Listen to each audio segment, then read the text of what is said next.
Yep. Accurate should be good to go. Yeah, I hear you fine. Yup.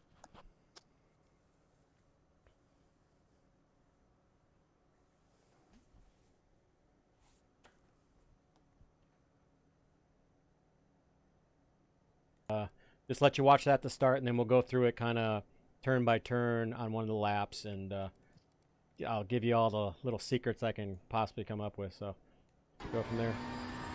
Put the HUD up so you guys can see where I'm giving it the gas and the brake. So we'll just let it go for a couple laps.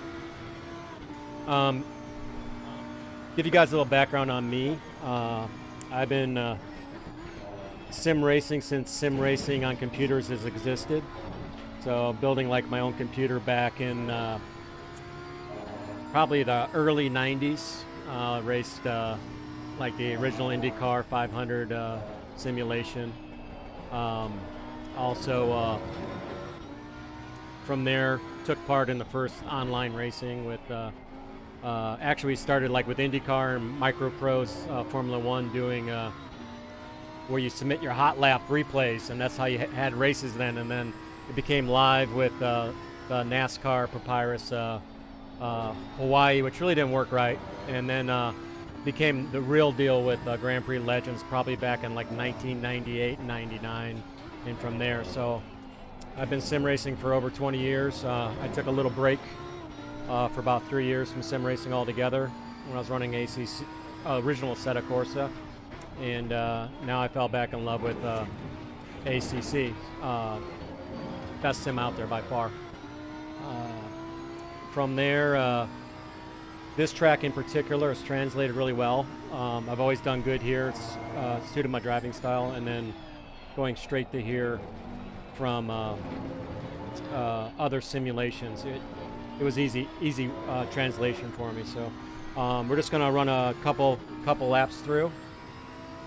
Yeah, we'll run next lap. So if you guys can just kind of eyeball it up. This is my normal perspective, but I also understand that you guys will see things from a different perspective depending on where your seating position is or however your field of view is and all that. So we'll go over, brake points and how to take corners, and ultimately we'll go over some setup tips for this track too. So and driving style tips is the main thing I'm going to talk about, because how you enter some of these corners is really important.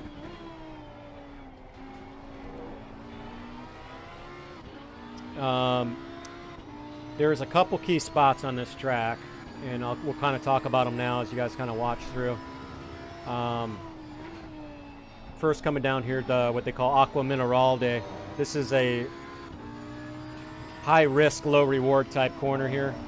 We want to kind of coast in here, but the important part is getting power down here and powering straight out to the outside curve. And we'll review that kind of in slow motion once we go through. This is another key corner here as well. And this is where you can gain and lose a lot of time. And that's the Valiante chicane, or whatever you want to call it. I think it's the second chicane. And then we'll talk about where I think the key spot is on this track, and that's I think that's the Villeneuve turn. Probably should bring a track map up, huh? I wonder if I can do that. No, I can't do it on a replay. So if you notice each lap I do, they're not exactly the same, but the lap times are going to be the same here for like 3 straight laps. But I've made mistakes here and there. Haven't been exactly perfect on some of my entries, but I'm able to make up for it on how I exit the corner. Let's watch one more lap.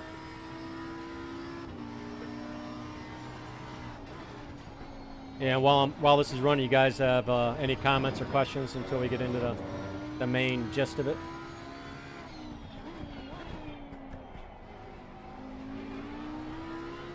Nope.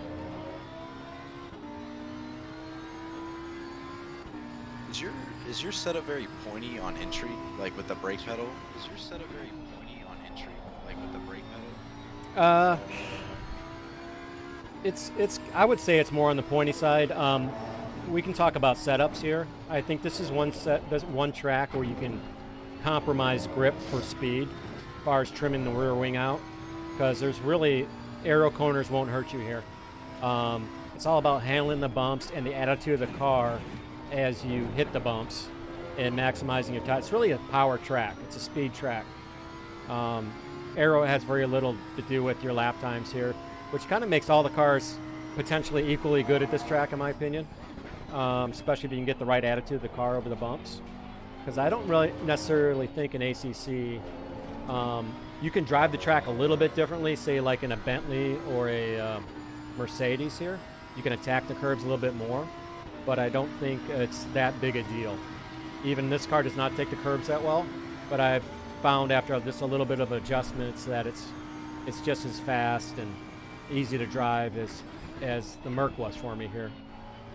All right, let's kind of, this is a pretty good lap, so we'll go back on this lap and we'll kind of break it down. I'll go into a trail view here. And we'll kind of break it down, kind of at half speed, kind of. All right, so we'll talk about lines and then braking points. So this corner, starting off the lap here, you can take a little bit of the green here. You can't take a lot. There is a track cut here if you hug that, but you want to small this up. There's no reason to go all the way to the outside of the track here. You want to take a straight line through here and aim directly for this inside curb and just let the car naturally flow out to the edge of the track here. Okay, I'll try to slow this down a little bit.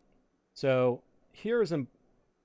this is not a critical brake zone, but you need to have a hard brake marker here for sure.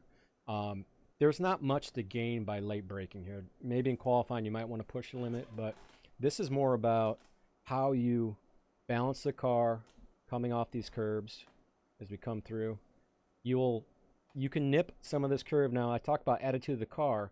If you flick the car in hard, you can take some of these sausage curves and it won't upset the car. But if you take these sausage curves straight on, you're going to have problems. So I'm just barely missing those. But here's the key part right here. This is the most important part. Being able to put the power down hard here. We'll kind of back it up real quick. You kind of can look at the throttle bar and the brake bar.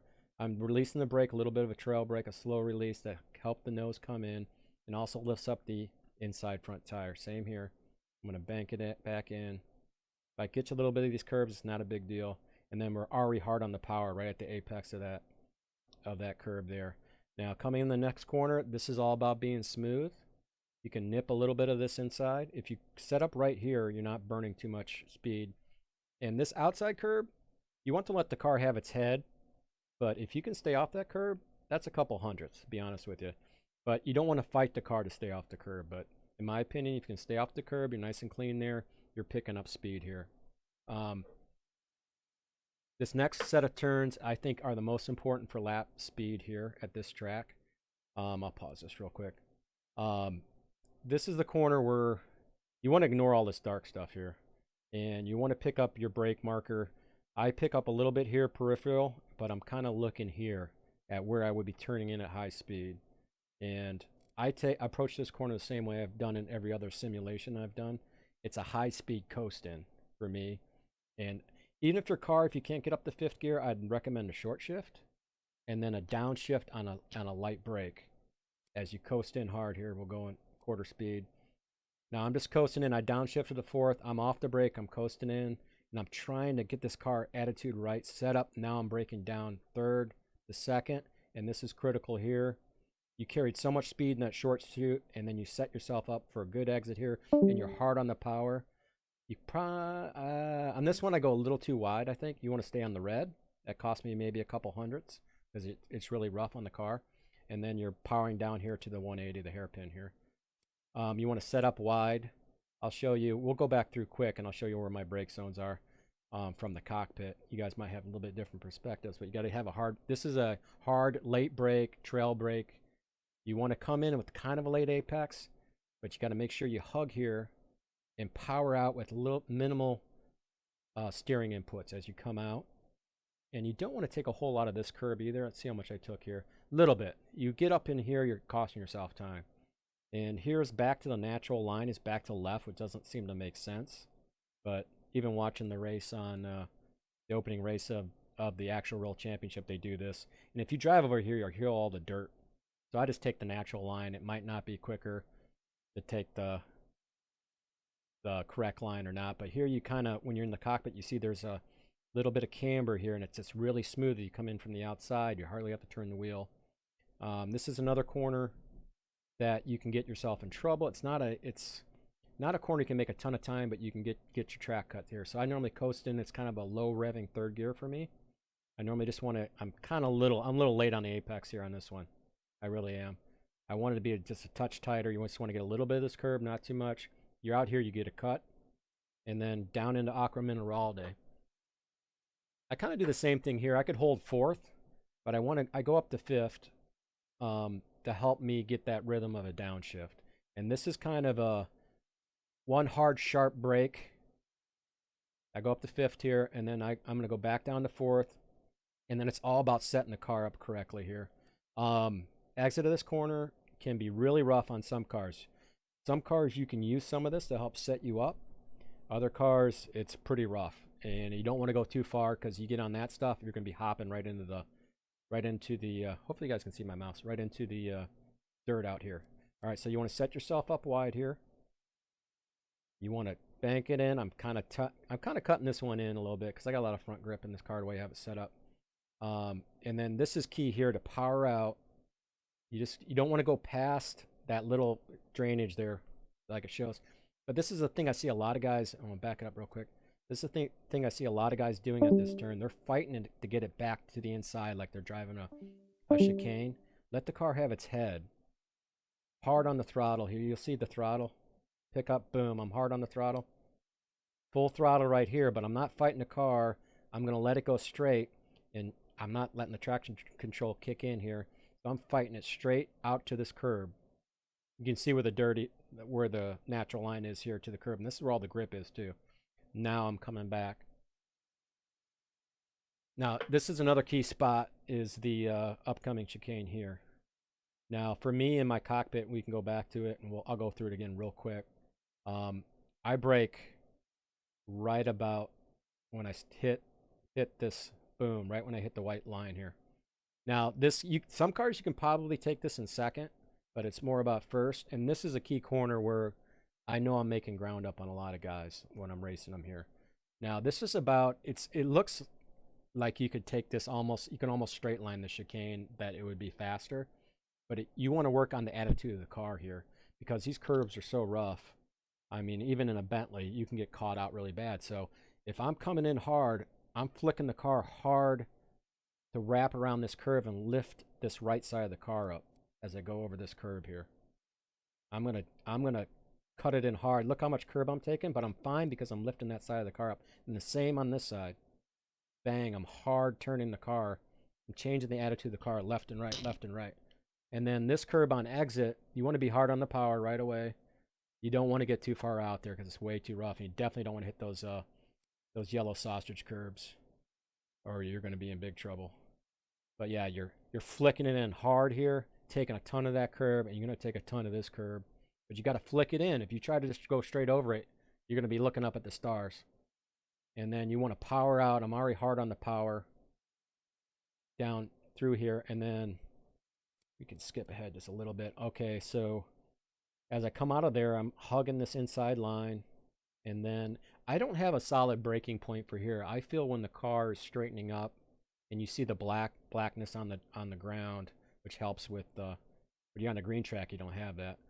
But I just wait till the car is nice and straightened up, and you don't have to super late brake here. It's more about exit at Ravaza here, these two corners. So I'm braking down to second gear. I take these both at second. I see some guys take them in first. Maybe the Ferrari, you might want to take it in first, but any other car, no. So I'm hard on the throttle, back out. And you can use a lot of this exit curb. It's pretty smooth.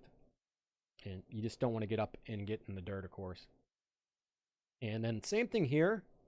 Most cars, you can actually take these sausages if you have the right attitude of the car. I miss them here on this car, but I was in the Merc, I'd drive right over them.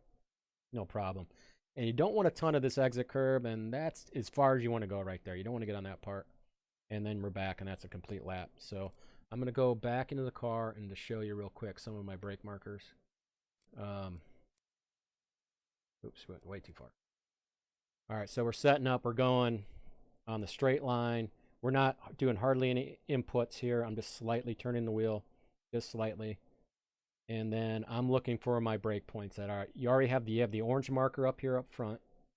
That's a guide. You're not going to brake there, of course. You have the access road. You have these two white markers. So I kind of, as soon as this access road pops out of my vision, and when we're racing at night, you're just going to pick it up. It's not going to have much time, but you're going to see it. As soon as that pops out of my vision, I'm focused on the outside curbing going here into turn 1. So I'm about to pass the access road, and then boom, I'm gradually applying the brakes here. And I'm full brake, and you'll see me kind of trail brake it a little bit. All right. I don't totally come off the brakes instantly. And that's when I'm using up the curbs here. And going back to what I talked before, you can get in through here a lot faster. But right at this point is the key moment. If you're not in a position to go full throttle without, sliding the car around too much, you've hurt yourself. So it's an easy corner if you drive at 9/10, and you're going to go up. You're going to be faster 9/10 out of that corner. Pretty much every time. All right, brake point on here. I think we talked about. I drive well into the dark. I look for this to kind of come out of my periphery, and there's some white stuff on the outside curb. But I use these two, and right as soon as that's coming out of my periphery, I'm braking and turning in. And it's a quick downshift and kind of a coast. I want to use up a lot of that curb, but too much can get you in trouble if you really center line those sausage curbs. And this is another key point. Hard on the throttle, as quick as you can, out of that corner, and use up. You don't want to use up too much of this curb. If you got to, you got to. Right? And then down to the braking now on the braking for the hairpin. Right here, I'm watching this. I'm looking at this. As soon as that gets about here, I'm braking. Boom. And it's kind of, if you can kind of late apex it a bit and hold it tighter. I think I go in it's a little bit too wide. You don't want to get on the inside curb, but you want to get as close as you can. And you see me straighten up the wheel here. Give it a little correction. Now I'm hard on the throttle. I'm kind of letting the car have its head. I don't want too much of this curb. I don't know if it shows the traction control kicking in. That's a key. That's your only... This and the exit of Aqua Mineral are your only two real traction corners on the track.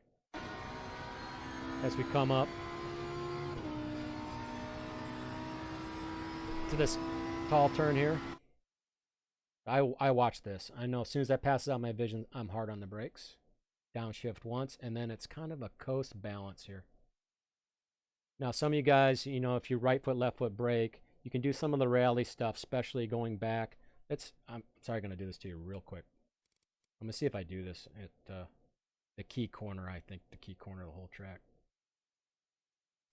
Is this corner. Let's see if I do a little bit of rallying, a little bit of throttle and brake to kind of balance the car in the middle. No, I do not get back on the brake at all. Oh, I do a little bit. Okay, a little bit of throttle and brake at the same time, because that's a key corner where it's gonna feel awkward and the car's gonna unload, but you need to keep it tight. And if the car's getting a little too unload, you can give it a tiny bit of gas. You got a little bit of gray zone to work as you're coasting in that area. Then you're hard on the brakes down the second. Okay, so we're going back up here, back up to the top corner. We're taking third gear. We watch the 50 marker come right out of the vision, and then we're back hard on the throttle. I'm easing in the throttle because I know I'm sliding a little wide. I missed the apex a touch there, but I made it back up by coming out here nice and clean. And then we're coming down to Aqua Mineral here. We talked before. Ultimately for ultimate speed, I shouldn't probably do this upshift, but it helps me for timing and stability. So I make this short upshift to fifth. I'm looking at the corner. I want to clip this apex just a little bit. I'm back down to fourth. Oh, this is the wrong lap. This is the lap I messed up. I actually ran wide there. Hold on. Let's go back. Right about here. All right. So the next lap I messed up. I actually got a cut there at the top of the hill. And I was like, screw it, as I came down here. Anyway, so we're fifth, real quick. And then we're back down to fourth. Clipping a little bit of that curve. We're in a tiny bit of a coast. And then we're trying to get the car stable for the proper turn in to nip some of this inside curb and power out as fast as we can, right?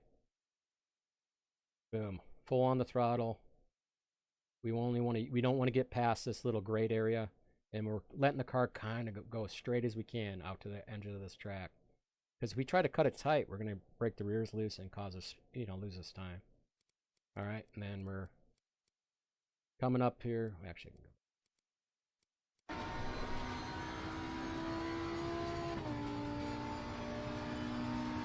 And then this corner, I'm not really even looking at, these are just kind of a peripheral reference, but I'm looking for this. This is where I'm looking to brake. Bang. Qualifying, I will brake a little bit later. And here we'll look at the steering inputs. As I come in, I'm cranking the wheel. I'm trying to raise this side of the car up a little bit, take the load off it. And as I come back, I'm doing the same. Boom. Take the load off it, and then I'm trying to power down without taking too much curb and get the car straight as I can. And then we're on our way.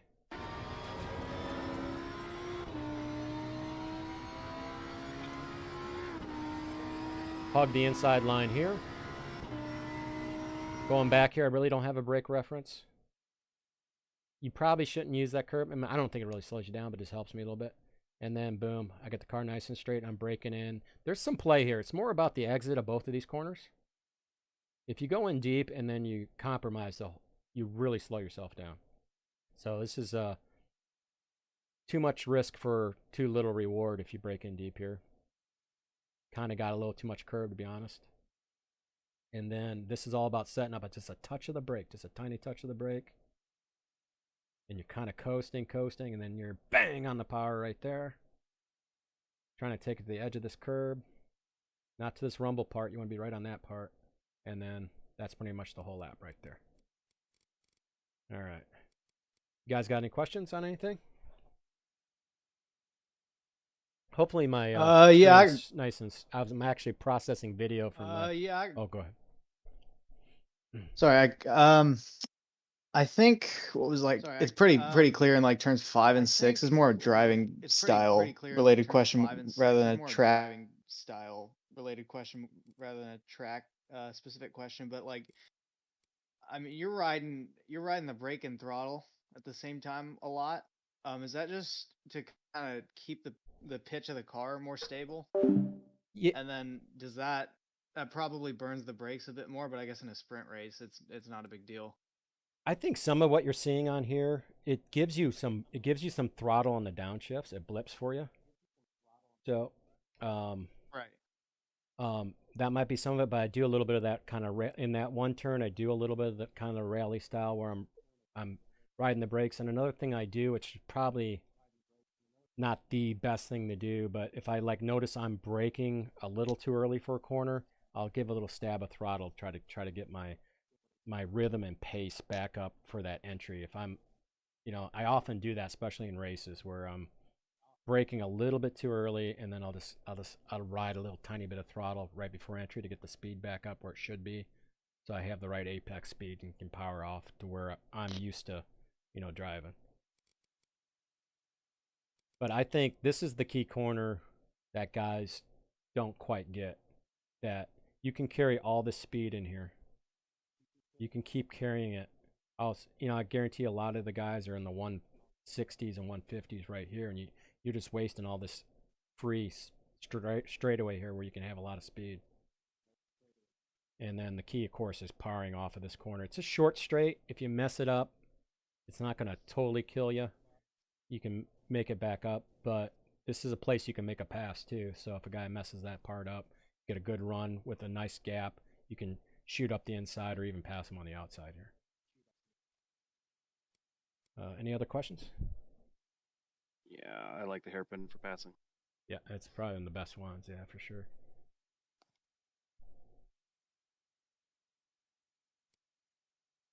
Talk about setups. Go back to setups.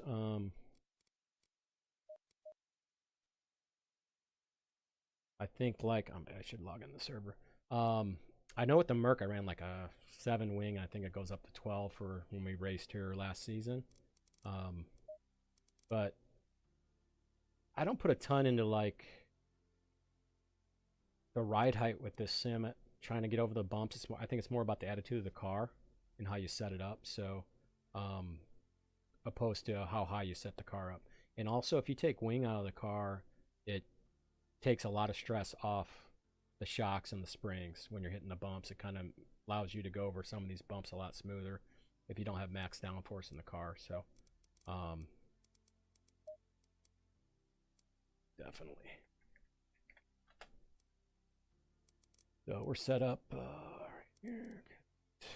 But I'll go back to live chat here. Move this. So you guys can go ahead and mute the stream, and I can talk to you guys in real time a little quicker if you got any questions.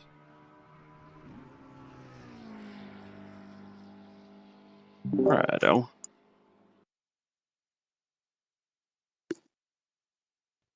I am worried about the driving at night here and finding my marks. I did one CP race here at night, and I was like shocked how dark it is. So you guys will have to get some practice in at night. There's no like trackside lighting here at all, so you might need, especially the first turn. I struggled with trying to find my marker where to brake, so I was kind of braking too early because I was petrified. But other than that, Yeah, I'm weird. I love this track at night. So, what times should we be looking for?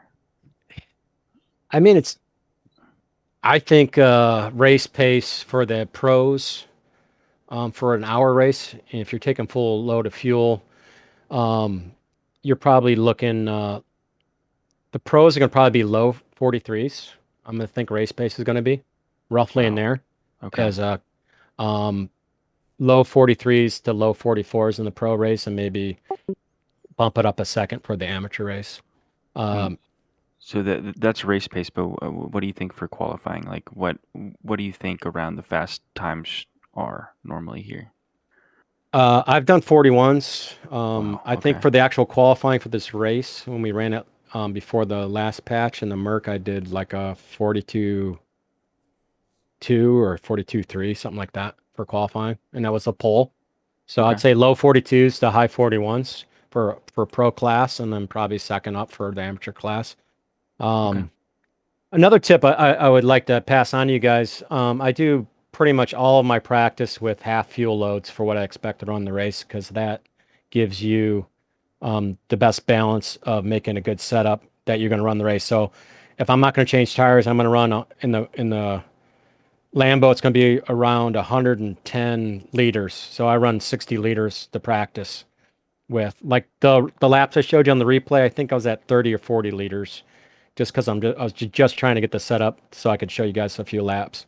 But generally, I'll practice like 50 to 60 liter range and make runs that way for balancing the car. And then from there, it's a matter of just taking fuel out and maybe even clipping a little wing and a little ride height out for qualifying. That's what I do. It might not be the right thing.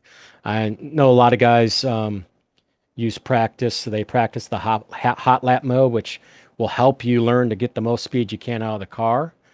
But I just don't do it that way, and I can see how that could be good for a lot of people too. But I just like to replicate race pace and then do my best for qualifying. What setup tips do you have if the rear is bouncing over curbs? Now here, I'll show you. We'll just go to. Look on. This is the biggest thing I found with the car is the wheel rates. More importantly, the bump stop range and the load the setup I've been working on here. So there's a little delay on your screen for if you're looking at the stream still, but bump stop rate is important on the bounciness of the car. I lower them quite a bit. Now, the lower you can go with the rear, the more grip you can get with the rear, in my opinion. So, like, I think I was running these at like 1100 at Misano because that's kind of like a flat, track where you don't want that much movement in the car. But here, I'm running it pretty soft, but I'm limiting the range a little bit, especially in the rear. That might help you a lot. Limiting the range and lowering the bump stop rate will help the bounciness in the rear. As far as the dampers go, understanding the dampers, bear in mind I'm still kind of a rookie at this simulation and how these. I know how all this stuff works, but how does it translate in the simulation? It's important. Now your regular bump ranges are directional changes of the car, left and right. The inputs you're making, braking, turning left, right, are your regular bump and rebound. Then your fast bump and fast rebound is actually how the car is taking the bumps on the track, disregarding the attitude of the car. So if you're going straight down the track and you hit a bump, the fast bump, fast rebounds, how the car reacts. If you're turning the car and it's changing the center of gravity left, right, forward, and back under braking, these come into play a lot more. Now, you generally always want a little bit more rebound than you do bump, but whoops, just changed it. But this is the stuff I've come up with. I took a setup, actually it was a Coach Dave setup, and I reduced the fast bump or the fast rebound and the slow rebound a little bit, and it helped me through that chicane the best because the car wasn't so bouncy, and I also, of course, reduced my bump stop rate and range. Now you can offset some of that. When you reduce this bump stop rate, you generally have to increase your range a little bit, but you can offset that by adding more spring so the car doesn't move as much. You don't want to get to the point where the car is running out of spring range, basically. So that's very important. If you're gonna smash it against the bump stops, the car is gonna lose all its ability to hold the bumps. Cool. So, to decrease bumps, decrease rate and increase range. Generally speaking, yes. But like I said, especially at the rear, if you're having a lot of problem with the rear end bouncing around, you might want to look at just first thing doing reducing the range, kind of limit that range a little bit. And then as low as you can go on this number for me, I don't know if I'm necessarily doing this the right way for a mid-engine car, but it helped me a ton with the Merc, lowering the bump stop rate in the rear helped me get grip to the track. And that's where you lose a lot of your time is with, you don't want that traction control engaging. Anytime you can keep that from engaging, you can go faster.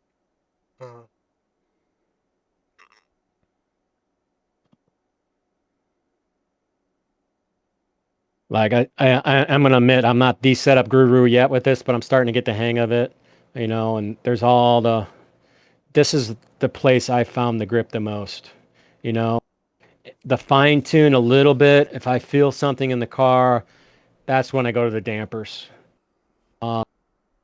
And the other big thing I've liked with most cars is increasing caster. And what caster does, it basically increases the camber, especially for the offset wheel. If you could imagine what caster is, if you can imagine a motorcycle's forks go like this, and you go to a chopper, you're adding more caster, and as the wheel turns, it flops over more.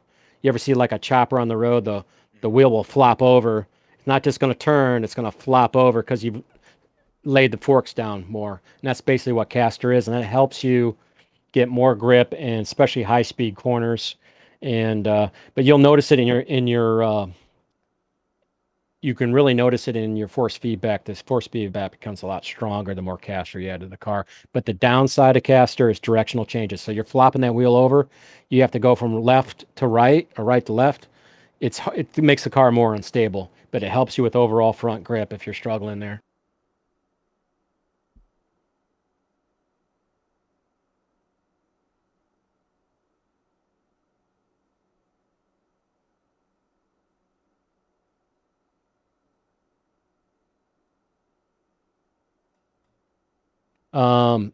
And then going to the aero. As you see, I didn't raise the car up much, and I had 30, 40 liters on the tank, and it still was okay over the curbs. And then the most important part of that is the rake. Of course, the higher you raise the rear, the more front downforce you get. And you get to the point on the rear where you lose the diffuser effectiveness, the higher you bring that angle up at the rear end. So, but that helps you turn, but it'll make you loose. So you got to balance that, put the right, and each car is different, what's best for it. And that's another thing to always kind of tinker one click at a time. You need a little bit more overall downforce in the nose. You start bringing up the rear ride height and lowering the front. And you'll see that here on the, as I raise the rear, I'm going past the normal threshold, and it gives you the base percentage differences. Now, in the certain cars, like the Merc I know well, it changes drastically on fuel load from when you first load the car, your rear end's on a full tank of fuel, your rear end's way up in the air, and as it burns off, the rear end drops. So you go from crazy, scary oversteer to understeer by the end of a full stint, like an hour stint in the car. So when I ran this race in the Merc last season, especially through Aqua Mineral, it was absolute nightmare. I was just holding on for dear life for the first few laps, and then it got better and better and better to the point where it got kind of pushy towards the end. But some cars are pretty neutral. The thing I like the best about the Lambo is that it's the most balanced car front to rear with fuel load during a stint. So that's the positive of this car so far, for sure. What was your air balance? I'm not looking at the stream, so I don't know what it was. It's at 3.5% plus. Good lord. I guess I just did your the bump stop. Yeah. And all that, and it did exactly what I needed it to do, but now it's doing too much, so I think I'm gonna try and fix it with the arrow. Yep. So, because I think I'm at like -2. Yeah, and that's gonna depend on the car too. What car are you driving? The new Audi. Okay. Now the new Audi, I mean, I spent some good time racing the new Audi because we're running it in a endurance series with another group. Great car with aero, great with brakes, great with bumps, but where you're losing out is top speed, and you're really losing out on grip at the rear tires. Yep. That's where you're gonna lose the time on that new Audi. So that thing I talked about, lowering that rate, will help you at a lot of tracks to try to get that grip down. And then you also want to work with the rear camber too, some on that too. That'll help with the rear grip.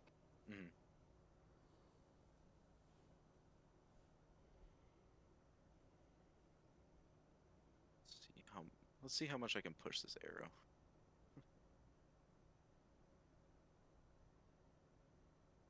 Yeah, with the Audi, you might want to take a lot of rear wing out at this track. I have 4 right now, but I have a shit ton of rake. So okay.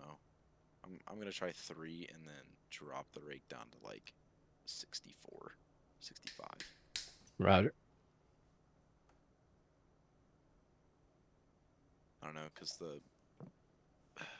I don't know how low the spring rate is. I don't want it to stall it out in the straights and high speed.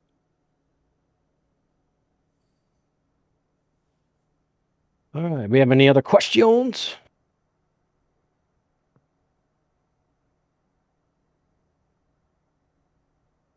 Do you have any like turning markers or where to aim the car for the last chicane? The last chicane, and it's going to depend on your perspective, and each car is just a tiny bit different for me, but from my normal driving perspective, it's right about the point where that curb comes, where I don't have any more black between the curb and the nose of my car. That's where I'm hard on the brakes.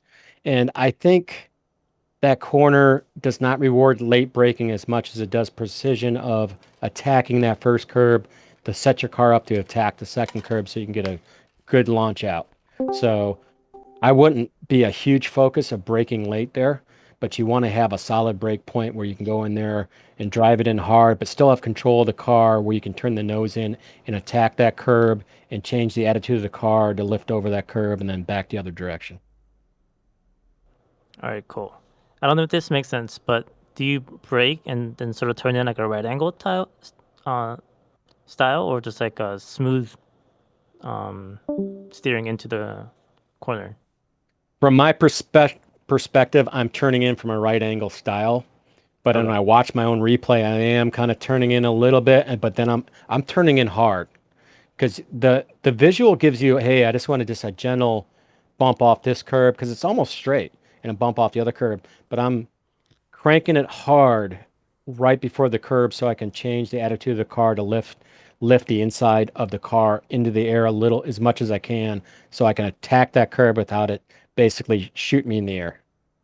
If that makes sense. And it works in this simulation with these low to the ground, high downforce GT3 cars. It doesn't matter how much you raise them up to some degree. It's more important that the attitude of the car as you hit some these type of curbs. All right, cool. Thanks. I'll give that a try.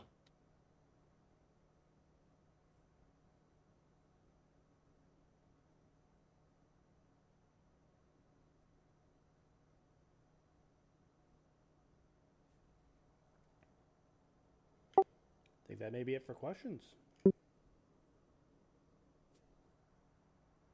I've got a question. So, for the hairpin after the second chicane, do you do that in second or first? Because I've always been running it in second. I didn't know if it was slow enough for first, or if I can run it in second and still be quick, or... I can do it in second if I do it just perfect, and that would be something I might try like on a pure qualifying run. I think I maybe can shave a little bit off, but getting down to first allows you more stability in the car and to more regularly power off. Which car are you in? The Aston, the V8. The V8 Aston. I'd probably go down to first Okay. on a regular basis there. That way you can attack the curb and then jump hard on the throttle and not worry about the car will be more responsive. Are you noticing that you're often sliding out wide coming out of there under the rumble strips, or are you able to do it in second and keep it pretty comfortable? I've noticed that in second, whenever I'm coming out of there, I'm not sliding around. I just feel really sluggish. Like, it Yeah. don't get the power down at all, so it's just like fighting to get speed. Yeah, that's the other thing too. That the Aston's a poor acceleration car, so that's probably the biggest weakness of that particular car is the acceleration. Yeah. I would work on it in first gear, and then if you feel comfortable in second, and just compare that to performance delta to see if you're improving or not. Yeah, I've been driving the Porsche a bit, and I've noticed that this thing is like a fucking boat, the Aston, compared to other ones.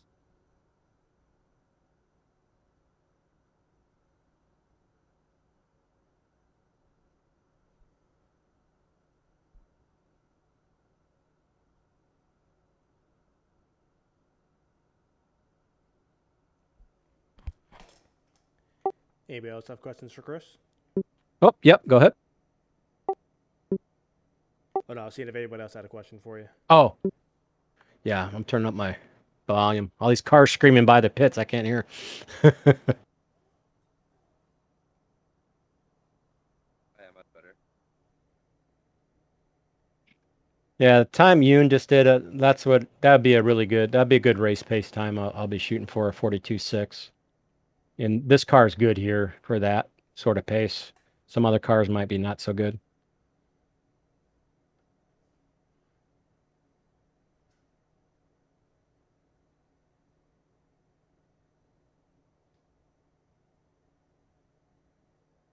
I think the time's going to go up a little bit with the nighttime race that we're going to have. Yeah, I bet it will.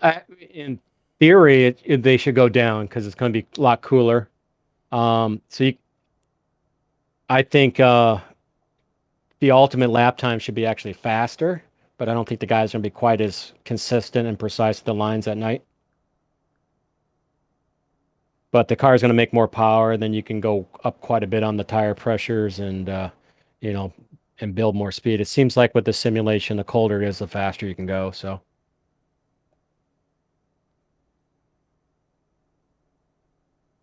Although I like it running when it's real hot. Car feels I like nice and grippy and fishtaily when it gets real hot.